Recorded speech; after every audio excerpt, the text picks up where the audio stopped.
Hey, you chickadees. I'm Lay Rooster. You're in the hen house. We got our roadmap. Yeah. Well, let's look at it and see what we think about it. Anyway, there's some good stuff in here. Let's see what we think. We just probably should have had this in October. So we've been waiting. It's now almost Christmas. So I don't know. I guess I may have expected even more stuff based on what's going on. But there's a lot of stuff in here to look at. So let's look and see. Remember to like and subscribe. Put some comments down below about what you're thinking about this roadmap and what you think it means. There's certainly some hints in here. So let's get to it and look in here. All right. So yeah, nice picture.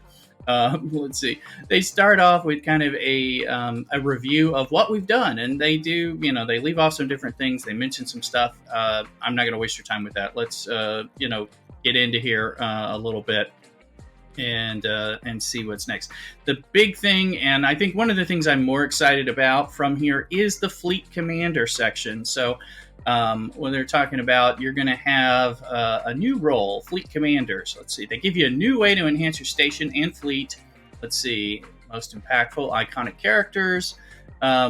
And from the universe, they'll bring additional power and strategy to all your fleet while commanding it from the safety of your station. So they're not going out on the ships, which that part is is clear from what we're getting here. Fleet commanders chosen to unleash on the galaxy will include Captain Spock, as we can see from the movies, Admiral Kirk as well, and a very special assimilated officer. So I know there's speculation about Locutus, Borg Queen, and of course 7 and 9 being the main ones, and we'll see. Put your comments below about what this means, because I know we get another hint below.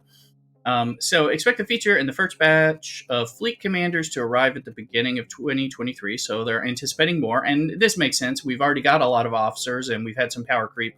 Now we can have fleet commander officers, admirals, etc., that are going to interact with our ships and our officers, probably to allow probably some more power creep in all truth. But it looks like it could be fun. I'm looking at the picture here. So this one has Captain Spock in here, and you see a miner and an architect and a science tree. It looks like these are I'd call them either research types of things. They're probably permanent, but they look like alternate advancement to me, like AA from WoW and things like that. So, and that could be good. Again, it is going to broaden out the game. I notice up in the currencies here, this one currency looks like the live long and prosper hand signal. So I assume that might be Spock related currency. That's my guess. I could be completely wrong, but we're going to go ahead and guess here and speculate. And then some other currencies. So that might apply to Spock. So, things that help with mining. Architect, I'm assuming, maybe helps with building related stuff, and scientist maybe helps with research. So this might be one that is kind of a support side, building side. This is my speculation. Let me know your thoughts down below. But also notice right down here where it says, here, let me get it where you can see it. Right down here where it says slotted. Okay. And if I circled on the wrong, here's the live long and prosper currency. It's what it looks like to me. Here is slotted, so that means you can slot others. So, and of course we know we're going to have multiples, and it makes sense. What I'm thinking is you have one slotted, you put currencies into the build them up, you flip those in and activate them, whether there's some kind of cost, hopefully not, or cooldowns, hopefully not. That's related. So like some of these other ones we're going to have like maybe a more war focus, a more PvP or Armada focus or building focus or something like that. So that could be interesting. And I think I want to check this out. So let me know what you think. But it looks like you'll slot them in. I think you'll have multiples and you'll be able to change them as you work on them. Next is the hailing frequencies. Which they're talking about giving you a way to put some emojis in there.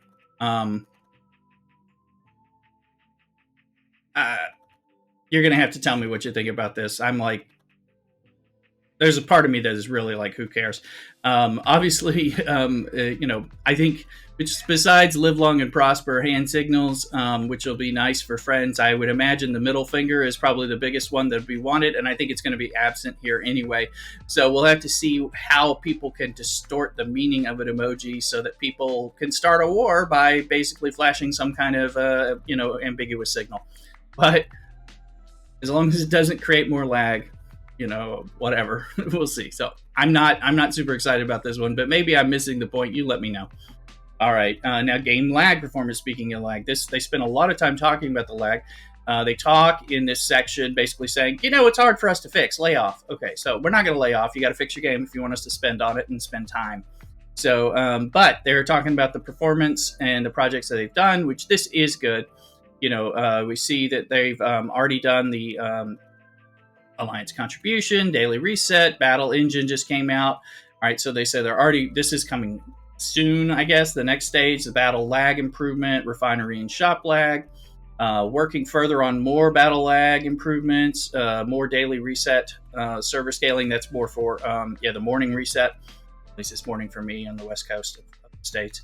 And then further on, system load times, client load times, event scoring lag improvements. I mean, I cannot say anything bad about them trying to address all the different types of lag that exist in this game, because it certainly needs to be improved. And I'm glad that they are announcing that they're going to actually spend significant time on these types of projects in addition to creating things to sell us. All right, so that's important, and not all games do that.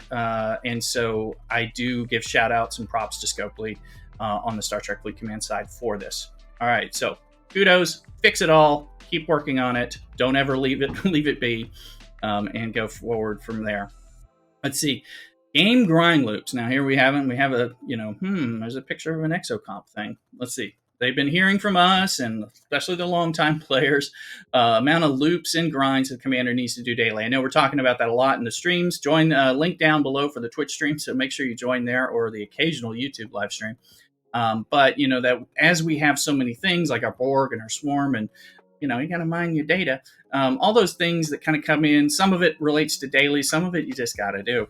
And as we add in, I got to mine my Jim Hadar, and I got to do, I got to do my Stella. And so there's a lot of different things that you have to grind. And at this point, I think there's more than people can do carefully in a day, without not doing nothing else, so in your day. Anyway, it looks like they're looking at it. To that end, a big priority is help reduce this grind, especially for older content. This will allow us to provide new fun and engaging content throughout the year. I think that's good. We see the exocomp concept, which is supposed to be, I guess, a hint that is just there for us to muse on and speculate. It does look like, there may be some components. I will say Marvel Strike Force initiated something in the last year after I'd kind of quit that game. But again, two Scopely games, much things to think about, where I think if you had completed some of your dailies for a certain amount of time, then you started auto-completing some of your daily grind. So same kind of concept. This might be, maybe we get an exocomp if you've completed a certain amount of dailies or streaks. I don't know if that, and then the exocomp helps to auto-complete some things. That is welcome. Hopefully that's not a purchase only thing and is more of a just complete, your dailies or do different things, and you get this reward that auto-completes some stuff, which would be helpful for the daily part. The only thing to think about, though, also is you still, unless they're going to give you the resources that you need to get from some of your daily grinds, you're still going to have to do those. But if it takes away having to do some other parts of the grinds, and gives you more time for additional grinds and new grinds, that could be helpful. Thoughts below, please, in the comments. All right, let's see. Now, the Rite of Ascension, and again, the names are going to change. All this stuff is subject to change, and just because we see it now doesn't mean we're going to see it anytime soon. We have learned that at this point from Scopely. So in mid-2023, they plan to unleash a new challenge, the Rite of Ascension, testing the strength of your fleet against increasingly difficult enemy attacks.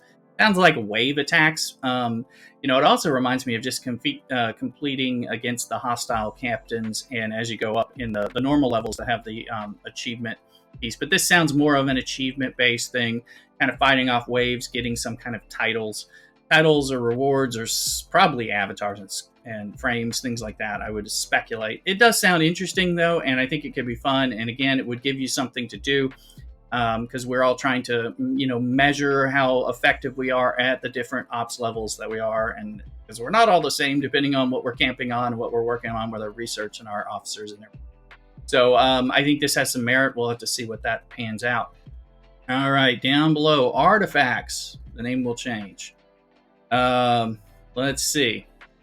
New ways for players to augment their bases so they have more tactical choices. Commanders will have new ways to optimize the ways they explore and battle across the galaxy. I'm hearing, I don't think it's just about bases here. Archaeological artifacts will become available to seek out. So maybe we have to go search them. Maybe we have to do missions. Maybe we have to do certain achievements to get them. Use on stations, ships, and officers in many different ways. Features in early development. Hint, look for this in October, December, if at all. Let's see. So I'm wondering, is this like exocomps that are that you achieve, but that are like permanent exocomps, or things that you can slot? Again, we're looking at slotting officers. Can you have one active, but not, but you can get more than one, and you can flip them around, but you don't have to worry about them going away. I think that sounds interesting, and it might be a nice way to work on rewards and to go after things. Probably has some pay store content that you can get to work on that way as well. But we'll see. Let's see down below. Now they talking. This is a little different than the last times we've done. We usually get a hint. We've had pictures. We had a picture of Deep Space Nine at the bottom when they announced the roadmap before, and we had to wait a whole dang year. So let's take everything we read down here with a extreme grain of salt here. So, lastly, the arcs we have planned for next year include some fan favorite shows and movies from the Star Trek catalog, plus some new, more recent ones, which we're sure all fans would enjoy. So people have been asking about Prodigy, Picard, revisits of some of the new ongoing shows, Strange New Worlds, things like that, Discovery, all that could happen. They are noting, hey, we're digging into the movies, and if we saw up above with Captain Spock and Admiral Kirk, we should see some of the movie stuff. Let's just hope not the outfits from the first Star Trek movie, please. I watched that again recently, and that fashion did not age well. Anyway, let's see. They said we can't share a lot of details yet, but the one small hint we have for the first arc is bringing back an old geometrically challenged, geometrically obsessed enemy that you have faced before. So that should be the Borg. Again, we are seeing, as we scroll up here back to the top, where they talk about the officers, they are saying that a very special assimilated officer is coming. So we got Borg coming back, which makes sense. And they're saying the first arc coming out the gate should be Borg related. And we're probably going to see this very special assimilated officer. Now, whether that is Locutus, which I know would be very cool, and maybe or the Borg Queen, who also comes from the movies too, and Picard. So, that would be kind of opening in there. But I also am really expecting Voyager to be coming next as kind of the capstone thing for next holiday season. Just like we had TNG and now Deep Space Nine, and then maybe Voyager, and of course Borg 7 and 9, things like that can play into there too. So I'm wondering what we're going to be seeing. Let me know what you think. I would like to see more, but I want to see how these things develop out, and hopefully we're having some fun. I'm looking forward to checking out this Fleet Commanders thing pretty early and see what this Borg stuff looks like. Hopefully it makes the Borg great again. So let's see. Y'all take care. Make sure to like, subscribe, and comment. Follow the links down below. Be well. CockADoodle do.